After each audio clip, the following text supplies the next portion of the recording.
സംഗീതം എന്നത് പല രീതിയിൽ തൻ്റെ കലാസഭയ്ക്ക് ഉണർവും ഉത്തേജനവും മാറിയതിൻ്റെ നിരവധി ഉദാഹരണങ്ങളുണ്ട്. ഇപ്പൊ പഞ്ചവാദ്യം പ്രമാണിക്കുന്ന ഘട്ടത്തിൽ ഒരു കൂട്ടുകൂടി വേണമെന്നോ അല്ലെങ്കിൽ കാലം മുറുകി അടുത്ത ഘട്ടത്തിലേക്ക് കിടക്കാമെന്നൊക്കെ തീരുമാനിക്കുന്നതിന്റെ പശ്ചാത്തലം സമയമല്ല. പല പഞ്ചവാദ്യ പ്രമാണികളും ക്ഷേത്ര സംഘാടകർ ഇത്ര മണിക്കൂർ എന്ന് നേരത്തെ പറഞ്ഞിട്ടുണ്ടാവും. ആ മണിക്കൂറിന്റെ കണക്ക് ശരിയാക്കാൻ വേണ്ടി ചില ഭാഗത്ത് വല്ലാതെ നീട്ടുകയും ചിലപ്പോൾ കുറയ്ക്കുകയൊക്കെ ചെയ്യുന്ന ഒരു രീതി നമുക്ക് അപരിചിതമല്ല. പക്ഷെ ഇദ്ദേഹം അടുത്ത കാലത്തിലേക്ക് കടക്കുക എന്ന് തീരുമാനിക്കുന്നതായാലും ഒരു കൂട്ടുകൂടി ആവാമെന്ന് തീരുമാനിക്കുന്നതുമൊക്കെ മനസ്സിന്റെ മറ്റു ചില പ്രവർത്തനങ്ങളുടെ വെളിച്ചത്തിലാണ്. അത് കൃത്യമായ സംഗീത ബോധം തന്നെയാണ്.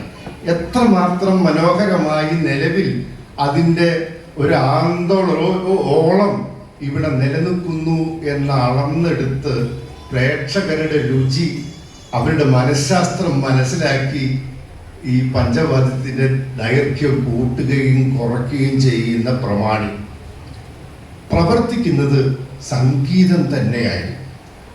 ഇപ്പൊ കർണാടക സംഗീതം കേൾക്കുന്നു എന്ന് മാത്രമല്ല, നല്ല കർണാടക സംഗീത സംഘാടകനും ആസ്വാദകനും ആവുക മാത്രമല്ല, നേരത്തെ ശ്രീ കൃഷ്ണയ്യർ പറഞ്ഞതുപോലെ NT രാമനാഥൻ ഉൾപ്പെടെയുള്ള മഹാരഥികളുടെ സംഗീതത്തിന്റെ സൂക്ഷ്മ ലാവണ്യത്തെ തിരിച്ചറിഞ്ഞ് വിശദീകരിക്കാനുള്ള കരുത്തും അതിനാഴമേറിയ അവഗാഹവും അദ്ദേഹത്തിന് സിദ്ധിച്ചിരുന്നു എന്ന അനുഭവസ്ഥർക്കറിയാം.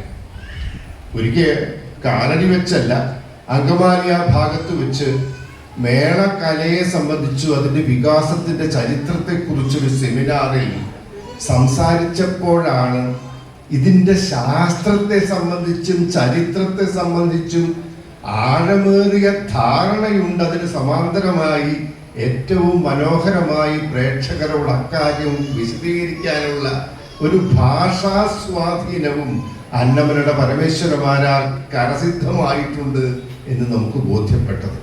ആ രീതി മനീഷിയായ എന്നാൽ കുറുമ്പനായ ഒരു കലാകാരൻ എന്ന രീതിയിലായിരിക്കും വ്യക്തിപരമായി അദ്ദേഹത്തെ അടയാളപ്പെടുത്തേണ്ടതെന്ന് എനിക്ക് തോന്നുന്നു.